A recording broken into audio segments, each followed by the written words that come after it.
Shalom Bapak Ibu Saudara yang dikasihi Tuhan. Seri pengajaran hari ini berjudul Allah bisa menilai. Saudara, orang yang serakah adalah orang yang tidak pernah puas atas apa yang sudah diperolehnya. Selalu merasa kurang dan tidak pernah merasa cukup. Berpikirnya mencari uang itu lebih sukar daripada mencari Tuhan. Beda, saudara, kalau prinsip seseorang asal ada makanan dan pakaian cukuplah, seperti dituliskan dalam 1 Timotius 6 ayat 8. Maka yang namanya mencari uang bukan hal yang sukar. Saudara, mencari Tuhan itu sukar.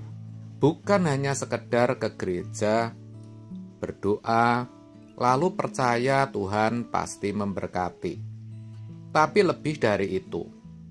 Masalahnya, apakah Tuhan merasa kita menghormati Dia, mengerti kehendaknya, dan hidup dalam rencananya?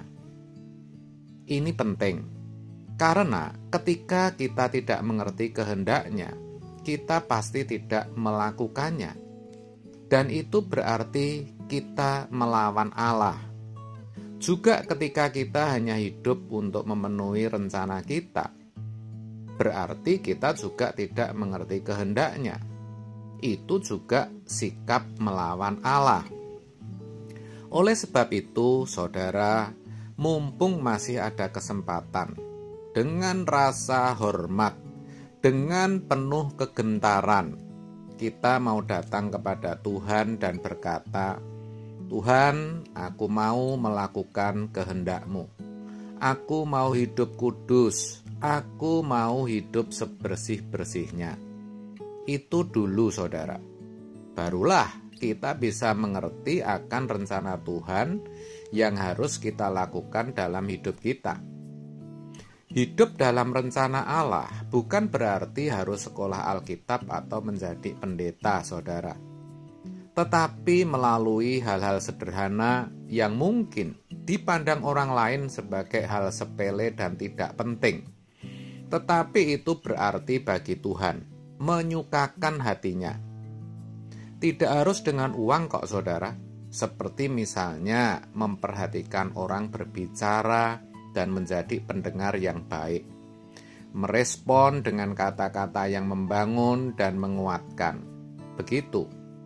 Lalu melalui hidup kita sehari-hari yang bisa menjadi teladan, menginspirasi, dan mengubah orang lain. Dan ingat, Tuhan pasti sediakan kesempatan seperti itu. Kalau kita egois, kita tidak akan bisa. Dan itu berarti telah menyia-nyiakan pengorbanan Kristus. Begitu kita bisa melakukan hal-hal sederhana yang berarti buat Tuhan, level kita otomatis naik.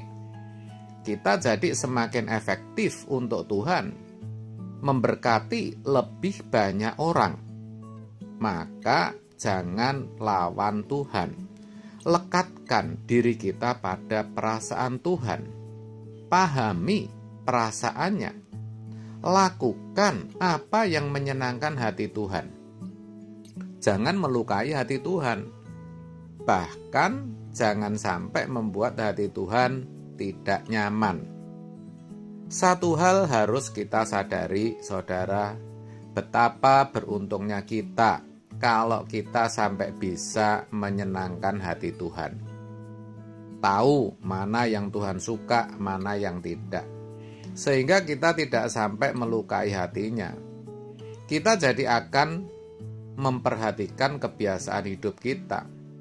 Kata-kata seperti apa yang patut kita ucapkan dan yang tidak patut kita ucapkan. Hidup ini pilihan, akan menghormati Tuhan atau melawan Dia. Kita tidak bisa ngambang atau mengalir saja, tetapi harus kita putuskan, lalu kita lakukan. Kebiasaan bangun siang, pergaulan dengan orang-orang yang bisa merusak rohani kita, nonton film yang tidak patut, menunda berdoa atau baca firman, semua harus kita akhiri, harus kita hentikan. Saudara, ketika kita memutuskan untuk menghormati Tuhan, kita akan dibimbing Tuhan. Bagaimana bisa makin dekat dan mengenal Dia, mengerti pikiran dan perasaannya. Kita akan diubahkan. Ke depan, apapun yang akan terjadi, kita percaya ada bersama-sama Tuhan, bisa melaluinya, dan tidak melawan Dia. Nah, sekarang kita akan semakin serius mencari Tuhan. Ke gereja, datang ke persekutuan, lebih giat berdoa, puasa, dan bersaat teduh. Karena kita sadar hidup ini bisa berhenti setiap saat. Apalagi bagi yang sudah lama menjadi orang Kristen, tentu dituntut lebih. Jangan seperti orang Kristen baru, saudara. Jangan berkata mengalir saja. Itu tidak mengubah kita. Itu tidak menjadikan kita dewasa. Memang betul, kita tidak bisa lepas dari yang namanya persoalan hidup. Setiap kita punya pergumulan, persoalan keuangan, masalah hukum, anak, keluarga, rumah tangga, sakit penyakit. Tetapi kalau kita tidak melawan Tuhan, kita pasti bisa melewatinya. Saudara, ingat, Tuhan bisa menilai dan membedakan orang yang sungguh-sungguh menghormati Dia dan yang tidak. Kalau persembahan Kain ditolak, sementara persembahan Habel diterima. Kejadian 4 ayat 3-5. Itu tentu karena Tuhan bisa menilai, Tuhan bisa membedakan, saudara. Kalau kita menghormati Tuhan, Dia pasti mengistimewakan kita. Makanya kita harus mengerti bagaimana perasaan Tuhan terhadap kita. Sayang sekali, banyak orang Kristen yang tidak mau mengerti perasaan Tuhan. Asal ngomong, asal marah, berbuat sesuka hatinya, semena-mena terhadap orang lemah. Saudara, kalau itu kita terus begitu, kita akan sampai kepada titik di mana kita tidak bisa diubah lagi. Ingat itu, saudara. Jadi, mari berubah, saudara. Ingat, Tuhan bisa menilai dan membedakan. Mari mendekatkan diri, menyatukan perasaan dengan Allah, mengerti apa yang Dia kehendaki untuk kita lakukan, dan memahami rencananya. Jika kita melakukan kehendak Tuhan dari perkara-perkara kecil setiap hari, maka Allah akan menunjukkan rencana-rencana besarnya. Pasti ada proyek-proyek yang Tuhan berikan. Dan kalau kita sudah mulai melakukan proyek Tuhan, kita akan rindu bertemu Yesus.